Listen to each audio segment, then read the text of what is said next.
উপস্থিত আজকে সভার মধ্যমণি আমার শ্রদ্ধেয় বড় ভাই শিবলা থানা আওয়ামী লীগের সভাপতি, শিবলা উপজেলা চেয়ারম্যান, শিবলা থানা মুক্তিযোদ্ধা কমান্ডার রেজাউর রহমান খান জানু ভাই, উপস্থিত আমার রাজনৈতিক গুরু রফিকুল ইসলাম রফিক ভাই, উপস্থিত সাবেক ছাত্রদলের শিবলা থানা ছাত্রদলের সভাপতি ও বেঙ্গল কলেজের এক সময়ের জিএর আখতার হোসেন আনন্দ সহ সকল রাজনৈতিক নেতৃবৃন্দ, সামনের সকল মুরব্বী এবং মা বোনেরা, সবাইকে আসসালামু আলাইকুম। আমার রাজনৈতিক পরিচয়, আমি শিবলা থানা বিএনপির সহসভাপতি। আমি ছোট্ট দুটা কথা বলেই আমার বক্তব্য শেষ করব। আমার বাড়ি ভাকলা, আমার নাম রাজ্জাক কাজী। আমি বিয়ে করেছি শিবলা থানা ধানধারা, ওইখানে দুদু মিয়া সাহেবের বাড়ি। দুদু মিয়া সাহেবকে অনেকে ছিলেন। দুদু মিয়া সাহেবের পাশের বাড়ি আমার শ্বশুর বাড়ি। তো আমার শ্বশুর বাড়ির রাস্তার পশ্চিম পাশে আমার শ্বশুর বাড়ি, পূর্ব পাশে ওই পাতুরিয়া গ্রাম, রাস্তার এই পাশ পাতুরিয়াই আমার শ্বশুরের ঘরের পূর্ব পাশেই একটা মসজিদ আছে। 2009 সনে এইখানে উপজেলা নির্বাচন হল। সেই নির্বাচনে গিয়েছিলেন আব্দুর রহিম খান সাহেব নির্বাচনের আগে। সেইখানে যে বলল যে আমি এই মসজিদ, এটা তো ছাপড়া ঘর, আমি যদি উপজেলা চেয়ারম্যানে জিততে পারি আর যদি জিততে নাও পারি তাহলে আমি এখানে বিল্ডিং করে দেব। সেইখানে 4 জন হাজির দিলেন ওই ঘরে। বলছিল রহিম সাহেব, আপনি হজ করে আসছেন, আমরা ওই 4 জন হজ করে আসছি। কেউ হজ করে বাদী হয় আর কেউ হজ করে হাজির হয়। যদি কথা বলেন তাহলে দিতে হবে, আপনি যদি দিতে পারেন তাহলে বলেন, না হলে না করেন। বললো আমি তো হাজি মানুষ, মক্কার ঘর বাড়িয়ে এসেছি, মক্কার ঘরে নামাজ পড়েছি, আমার দিনের রাসূলের কবর জিয়ারত করেছি, আমি মিথ্যা কথা বলি না। উনি যখন নির্বাচনে জিতলেন, জেতার পরে ওই গ্রাম থেকে 15 জন মুরব্বী, তার সাথে আমার আমার শ্বশুর বড় জন আক্তার ডিলার আর আমার শ্বশুর হাজি মশিউদ্দিন সাহেব সহ 15 জন এসেছিলেন আব্দুর রহিম খান সাহেবের সাথে। আসার প্রেক্ষিতে রহিম খান সাহেব বলেছিলেন, আপনারা পরিচে আসছেন, আমি তো নির্বাচনের কারণে কথার কথা বলে এসেছি। নির্বাচনে অনেক মিথ্যা কথাই বলতে হয়, ওরা কথার কথা বলে আসছি। একজন হাজি মানুষ যদি মিথ্যা কথা বলে আর থাকে বলে মুরব্বীরা।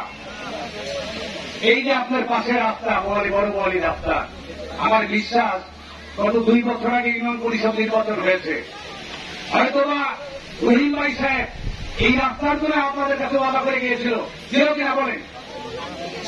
সেই রাস্তা ওনারা পূরণ করেন নাই। একজন মিথ্যাবাদীকে ভোট দেওয়া যায় তা যায় না বলেন? কথা বলেন না মুরব্বীরা? যায় না। আমি কেন বলছি, আমি শর্ট কথাই বলবো। রেজাউর রহমান খান জানু সাহেব, ওনার সাথে আমার 3 বছর ভালো সম্পর্ক। আগে শুধু আমি পরিচয়ই ছিল, গভীর সম্পর্ক ছিল না।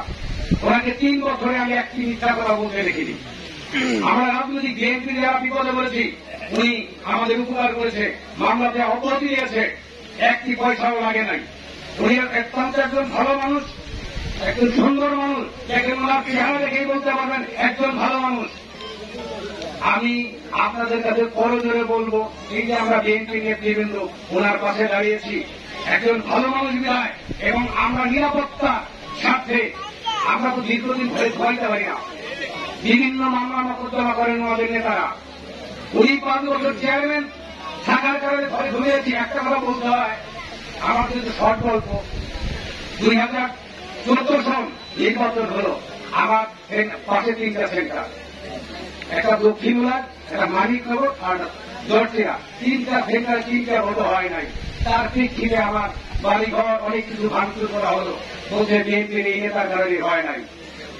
একদিন মার্চ মাস জোরের মধ্যে একটা লেবু খেতে চলেছি আমি, আমার ভাবিরা ধরেল প্রচুর বৃষ্টি হল ওই রাত্রিতে, রাত্রে 1টার সময়। পুরো বাড়ি আশ্রয় না পেয়ে কাঁপতেছি, শীতের মধ্যে এরকম কাঁপতেছি, আশ্রয় না পেয়ে সর্বশেষ সিদ্ধান্ত নিলাম আর এত কষ্ট করবো না, বলাই করে নিয়ে বাস নিয়ে মারা যাবো। এত কষ্ট শেষে আবার কেন ফিরে আসলো।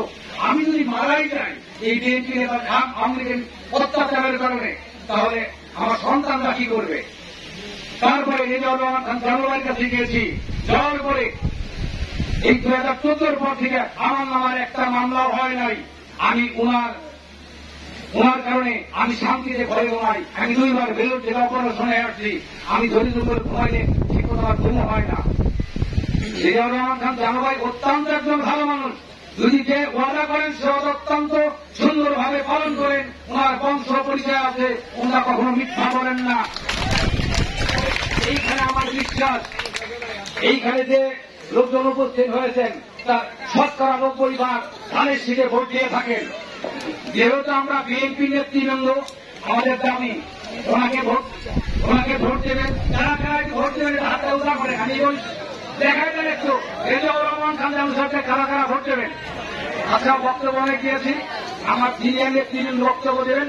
এই বলে আমার বক্তব্য শেষ করছি। আল্লাহ হাফেজ, বাংলাদেশ জিন্দাবাদ। ভাইরা আপনার পশ্চিম থেকে খাবার নিয়ে যান, মহিলাদের সুন্দরভাবে খাবার পরিবেশন করুন, সবাই প্যাকেট নিন।